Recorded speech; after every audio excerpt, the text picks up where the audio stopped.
Hi cuties. Okay, so today we're going to be talking about coming out. I wrote down some tips. I have about 10 years of experience of being in the LGBT community and I learned so much. So I wrote them down. So let's go ahead and get started. I hope you like my intro, by the way. Okay, let's play that.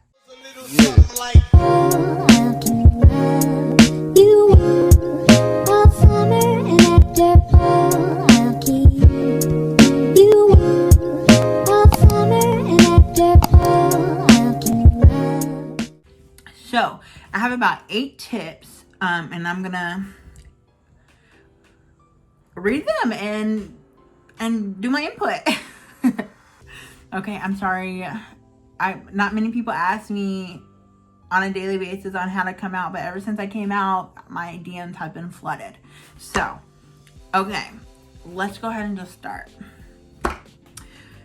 So the first tip that I have is being safe and being protected. So if you're a minor,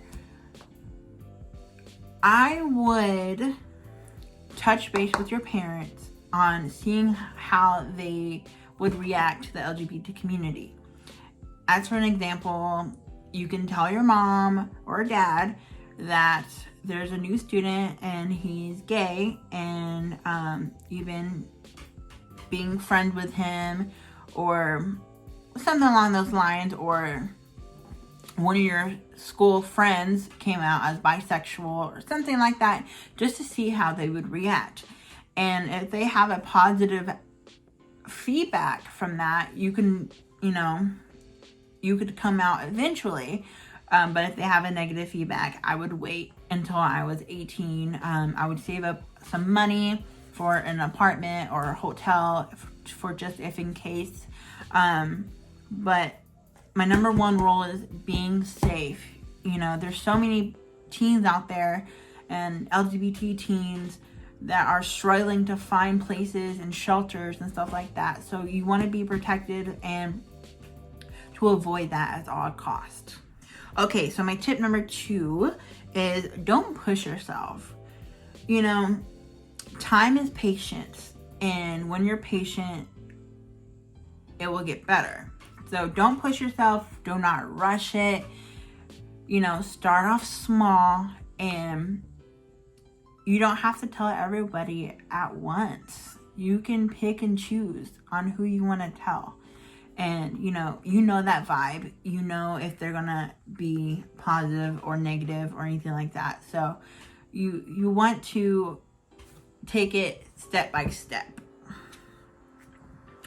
And that's gonna roll in with number 3 is prepare yourself with loss, such as family members, friends.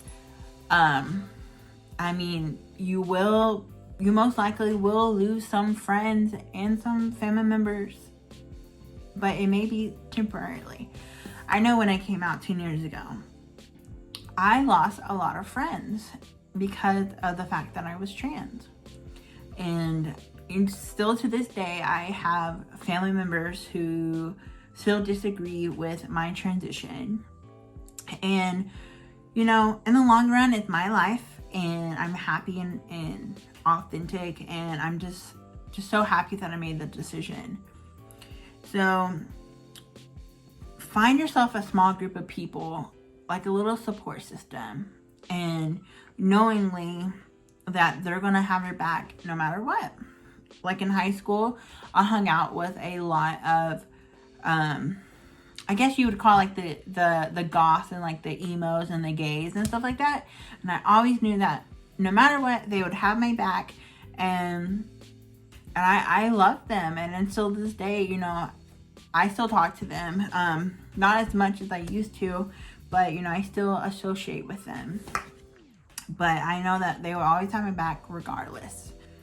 Okay, my tip number 4. Remember that your identity is a journey. You're not gonna know yourself within a year. It took me 7 years of really finding myself, and this is the person I want to be and the person who I want to become, and, you know, you work up to your goals and everything like that. So, you know, just know that it's a journey and it's not going to happen overnight.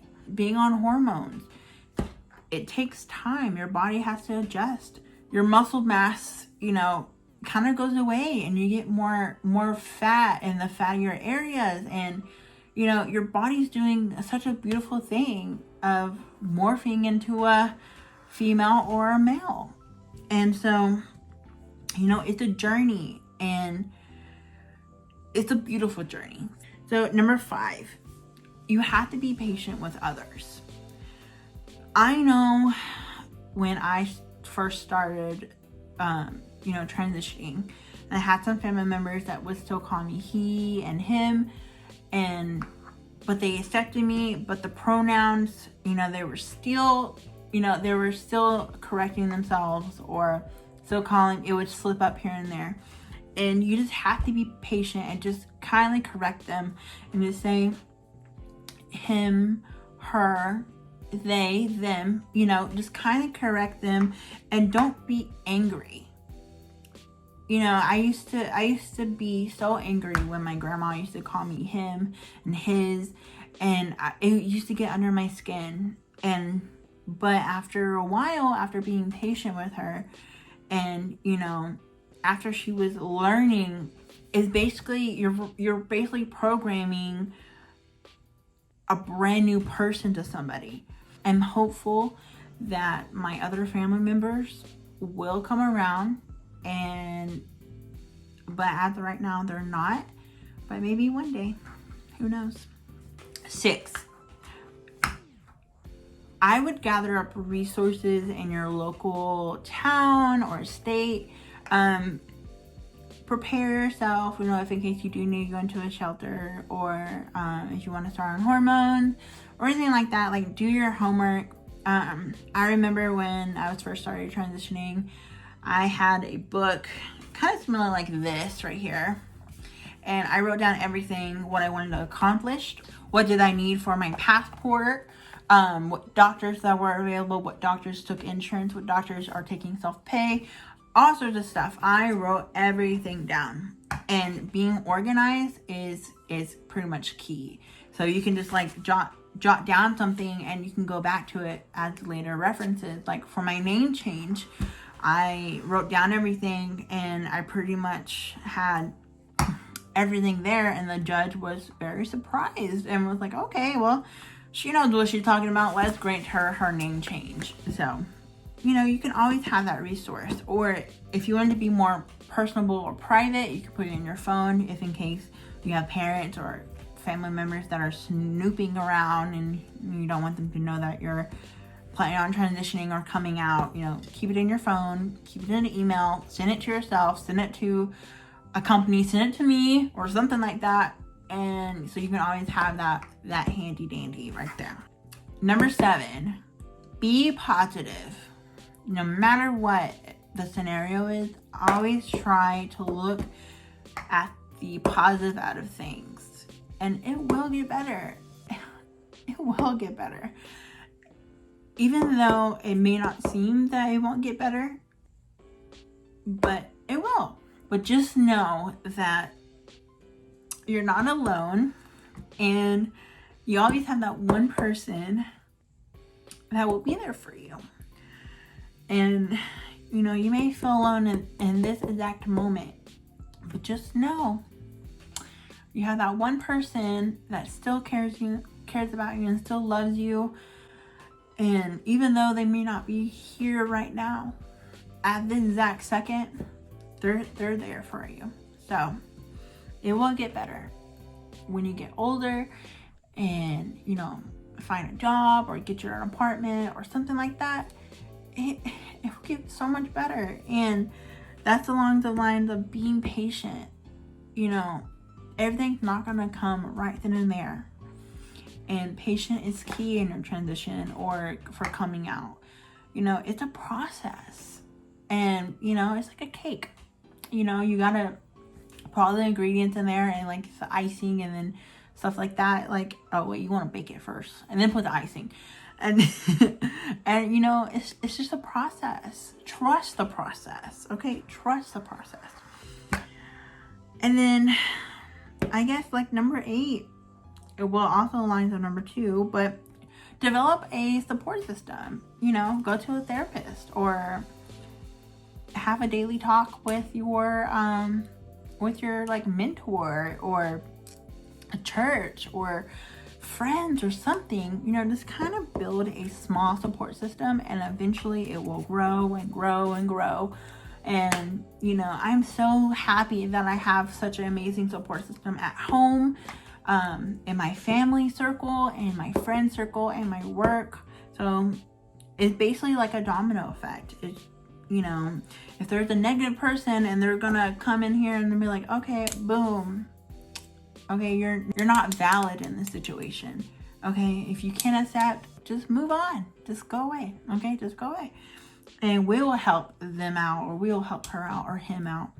And you know, coming out is such a beautiful thing, and you will feel on cloud 9 when you come out, and the weight off your shoulders will just be like, oh my gosh, okay, like I can finally stand up straight now. Like, oh my goodness, I never been able to stand up straight before. But I really hope that this video helps you out of coming out.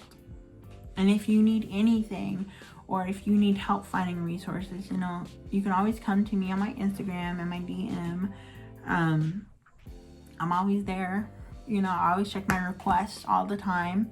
And, you know, you can come to me and be like, hey, B, I'm kind of lost. Like, I really want to start on hormones. Can you help me find doctors? Or can you help me find online services? There's online services now that will ship out hormones to you. And, you know, you can see a doctor, you know, through FaceTime. Basically, like what we're doing. I feel like we're FaceTiming. But in reality, I'm doing a video. But, you know, you can always come to me, and I would help you. I would try my power. And if I can't find the answers right then and there, I will find answers. I have friends pretty much all over the state, and they will be able to point me to the right direction, and I can send that everything to you, or I can connect you to other people. So we will make it work. And if you feel alone, absolutely alone, and you don't have anyone, come to me, okay? We will FaceTime, we will talk on the phone, whatever you need, I'm there for you. So, because I want to show that love and support like my support system did for me, and you can count me into your support system, and we'll just help each other out, and I will help you along the way the best I can. So I hope this video was very helpful, and I hope you have a splendid day, and yeah, so be safe out there, okay? And contact me if you need me. So, bye. And it goes a little something like